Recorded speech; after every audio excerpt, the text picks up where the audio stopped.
Now,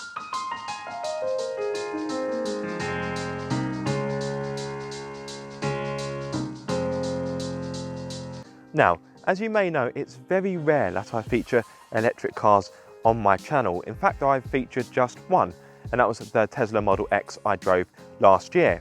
Well, good news, I'm about to double the amount of electric cars on my channel because I'm joined by the brand new Hyundai Kona Electric. But is it any good? Well, let's go for a quick spin and find out. Right. It's not very often I drive electric cars.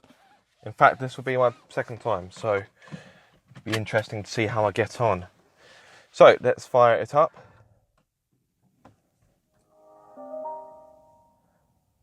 Very peaceful indeed, but it's electric, of course. Right, I haven't got much time, so there's no time to waste. Ooh, and I move off in near silence. As you would expect from an electric car, its torque is very instantaneous. So one of the benefits of electric, obviously, it's a greener car. In fact, this car has sprouted a grasshopper, which is pretty good. Insects clearly like it. Now I know what you're thinking, oh great, here comes another electric car, meaning more range anxiety. But you know what? The Kona Electric should have you well covered. There's a choice of two batteries on offer. You can either have a 39 kilowatt hour battery or a 64 kilowatt hour battery. If you go for the 39 kilowatt hour battery, you will get a range of 194 miles. But if you go for the more powerful 64 kilowatt hour battery, you will get a range of 300 miles, which is definitely usable day to day. I've got the latter, which means I have more power. Now you may not expect this car to be fast, but it's got 201 brake horsepower and 395 Newton meters of torque. That's better than a small hot hatch. Well, at least about the same as a small hot hatch in regards to brake horsepower. Obviously, it's got more torque. This means you will hit 62 miles per hour in 7.6 seconds and continue to a top speed of 104 miles per hour. Whew. That power is electric, quite literally. Put your foot down and it's instantaneous. Now, as I've said, this car is pretty punchy, but what about the other aspects? So let's start with the ride. It rides pretty well. It's got a slight firm edge to it, and it doesn't quite glide over the tarmac, but it's still reasonably comfortable. These seats are comfortable as well.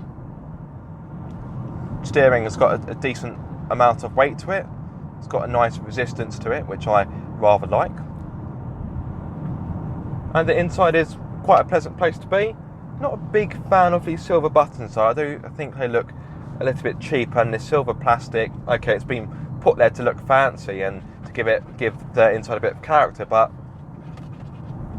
I don't know, I think it looks a little bit cheap, although I must say the actual materials still feel pretty good. They don't really feel cheap. How much does it cost and what is included? Well, buying the correct Kona Electric for you should be easy, as there are just 3 trim levels available.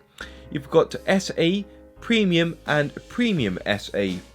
SE starts from a reasonable £24,995 and is able to offer features such as 17-inch alloy wheels, leather steering wheel, automatic lights, adaptive cruise control, front and rear electric windows, rear parking sensors, reversing camera, keyless entry, autonomous emergency braking, and a 7-inch infotainment system with Bluetooth, DAB radio and smartphone connectivity. Next up you have Premium, which starts from £26,370 and is able to offer features such as dimming rear view mirror, front and rear parking sensors, automatic wipers, LED rear lights, privacy glass, 8-inch infotainment system with navigation, 8-speaker Krell audio system, wireless phone charging pad, blind spot detection and rear cross traffic alert. Last but not least, you have the Premium SE, which is the model tested here. It starts from £31,795, adding equipment including electronically adjustable front seats which are ventilated as well as heated, leather seats, full LED headlights, high beam assist, heated steering wheel and a head-up display.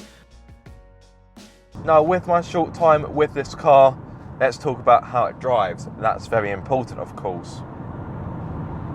Now, I won't lie, there is a fair amount of noise coming in here. The Kona Electric offers quite a nice dynamic drive. I've got different driving modes as well. So I've got, let's see, I've got Sport, Comfort and Eco. In Sport mode, wow. This car's like a little rocket. Whew.